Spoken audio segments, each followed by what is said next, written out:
Friends, మీరు కంపెనీస్లో invest చేసేటప్పుడు వాళ్ళు ఎలాంటి మార్కెటింగ్ టెక్నిక్స్ని యూజ్ చేస్తున్నారు, ఎలాంటి మార్కెటింగ్ స్ట్రాటజీస్ని యూజ్ చేస్తున్నారని తెలుసుకోవడం చాలా ఇంపార్టెంట్. మీరు ఎలాంటి ఇన్వెస్టింగ్ అయినా చేయండి. అంటే ఇప్పుడు స్టాక్ మార్కెట్లో లిస్ట్ అయిన కంపెనీస్లో షేర్స్ కొనడం అవ్వచ్చు, లేదా ప్రైవేట్ ఈక్విటీ అంటే ఇలా స్టాక్ మార్కెట్లో లిస్ట్ కాని కంపెనీస్ ఉంటాయి, ఆ బిజినెసెస్లోకి వెళ్ళి షేర్ కొనడం అవ్వచ్చు. మీరు ఎలాంటి ఇన్వెస్టింగ్ అయినా తీసుకోండి, వాళ్ళు ఎలాంటి మార్కెటింగ్ టెక్నిక్స్ని యూజ్ చేస్తారని తెలుసుకోవడం చాలా చాలా ఇంపార్టెంట్. ఆ మార్కెటింగ్ టెక్నిక్ వెనుకున్న సైన్స్ ఏంటి, ఆ టైం పీరియడ్లో ఉన్న కన్జ్యూమర్ బిహేవియర్ ఏంటి, అప్పుడు మార్కెట్లో నడుస్తున్న ట్రెండ్స్ ఏంటి, వాటి తగ్గట్టు ఈ టెక్నిక్స్ ఎలాగ వర్కౌట్ అవుతాయి, లేదా ఆ బిజినెసెస్లో ఈ టెక్నిక్ యూజ్ చేయడం వల్ల ఎలాంటి రిస్క్స్ ఉంటాయి అని మీరు ఎస్టిమేట్ చేయడం చాలా చాలా ఇంపార్టెంట్ ఇన్వెస్ట్ చేసేటప్పుడు. ఈ ఎపిసోడ్లో నేను ఒక కంపెనీ యూజ్ చేసే మార్కెటింగ్ టెక్నిక్ మీకు చెప్తా. దాని వెనక సైన్స్ ఏంటి, అది దానికి వర్కౌట్ అవుతుందా అవ్వదా అని నా పాయింట్ ఆఫ్ వ్యూ నేను ఇస్తాను. అండ్ ఫైనల్గా మీరు మీ ఇన్వెస్టింగ్ లెన్స్తో దాంట్లో మీరు ఇన్వెస్ట్ చేస్తారా చేయరా అని చెప్పి మీరు ఒక పాయింట్ ఆఫ్ వ్యూ మీరు తీసుకోండి. Okay, let's start. పెట్కో అని యూఎస్లో పెట్స్కి సంబంధించిన ఒక కంపెనీ ఉంది. ఇది పెట్స్ ఆడుకునే టాయ్స్ ఉంటాయి కదా, హార్డ్ గుడ్స్ అవి, అండ్ వాటికి వేసే బెల్ట్స్, లీషెస్ ఉంటాయి కదా, అవి అమ్మే కంపెనీ అనమాట, రీటైల్ కంపెనీ.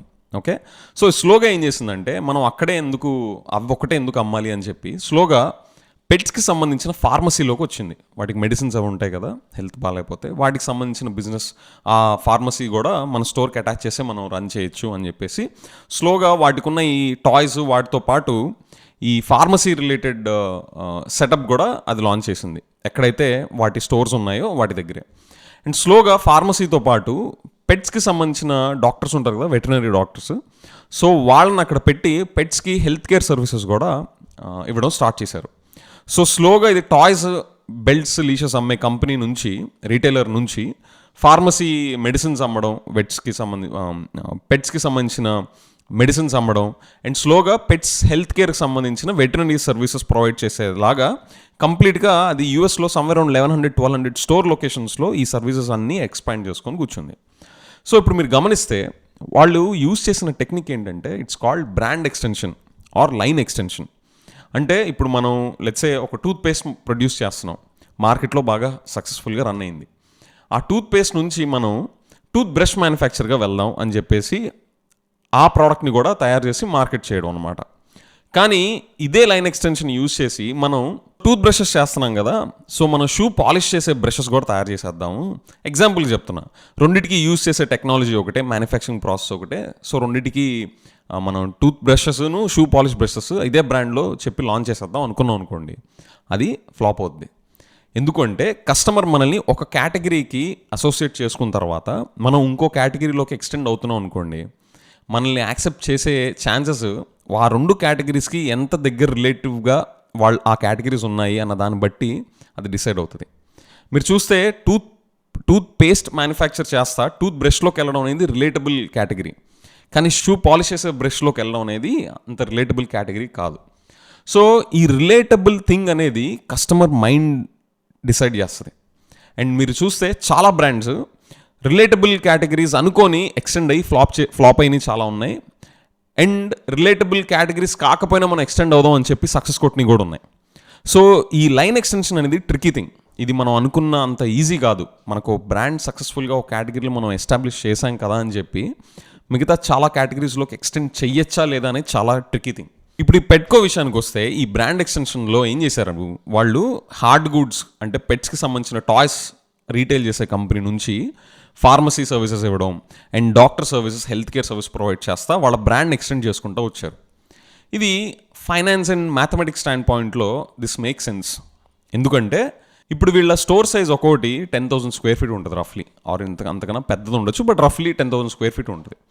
ఇప్పుడు ఈ ఫార్మసీ పెట్టడానికి అండ్ ఈ doctor services, veterinary doctor services, health care చూడడానికి పెట్స్కి ఇంకో 200 ఎస్ఎఫ్టీ యాడ్ చేస్తే ఏం పోద్ది, అక్కడ ఇవన్నీ కూడా యాడెడ్ రెవెన్యూ అవుతుంది కదా అని చెప్పేసి మ్యాథమెటికల్గా ఫైనాన్స్ పాయింట్ ఆఫ్ వ్యూలో ఇట్ మేక్ సెన్స్.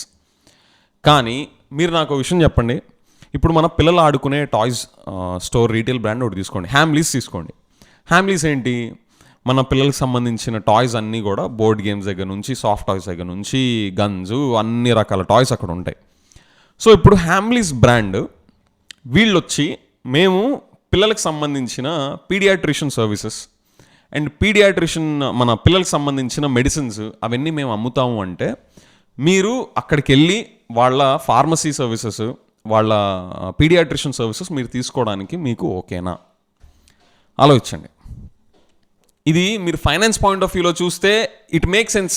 ఏముంది, ఇప్పుడు ఒక 3,000 ఆర్ 2,000 ఎస్ఎఫ్టీ స్పేస్లో హ్యామ్లీస్ ఉంటాయి, ఆర్ ఈవెన్ పెద్ద స్టోర్స్ కూడా ఉన్నాయి.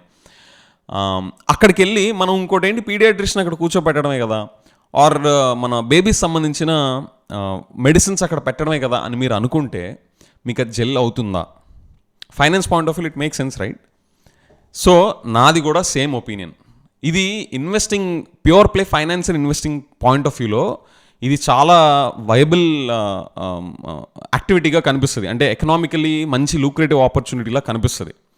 కానీ జనాలు, అంటే నా దృష్టిలో పెట్స్ పిల్లల్లానే.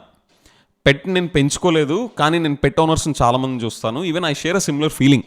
ఓకే, పెట్స్ని కూడా పిల్లల్లానే చూసుకునే పేరెంట్స్కి ఇలాగ టాయ్స్ అమ్మే వాళ్ళ దగ్గరే ఫార్మసీ అండ్ వెటనరీ సర్వీసెస్ వచ్చి తీసుకుంటారా అంటే నేను అంత కంఫర్టబుల్గా లేను ఈ బ్రాండ్ అందులోకి ఎక్స్టెండ్ అవ్వడం.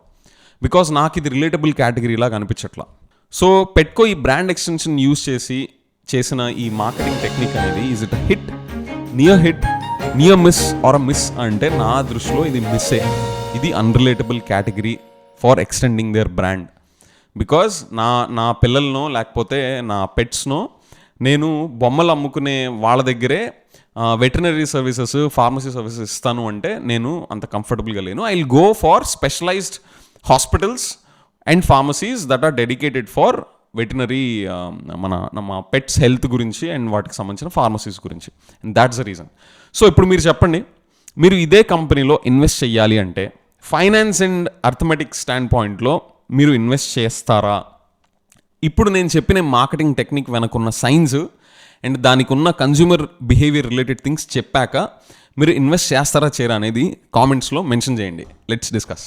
విత్ దాట్ ఫ్రెండ్స్, మన ఆంధ్ర డెవలప్ అవ్వాలి అంటే బ్రాండ్స్ని బిల్డ్ చేయడం ద్వారానే అది పాసిబుల్ అవుతుంది. అండ్ బ్రాండ్స్ని బిల్డ్ చేయాలంటే ఇలాంటి టెక్నిక్స్ మనం అందరం తెలుసుకోవాలి. And thanks for your interest in the development of Andhra.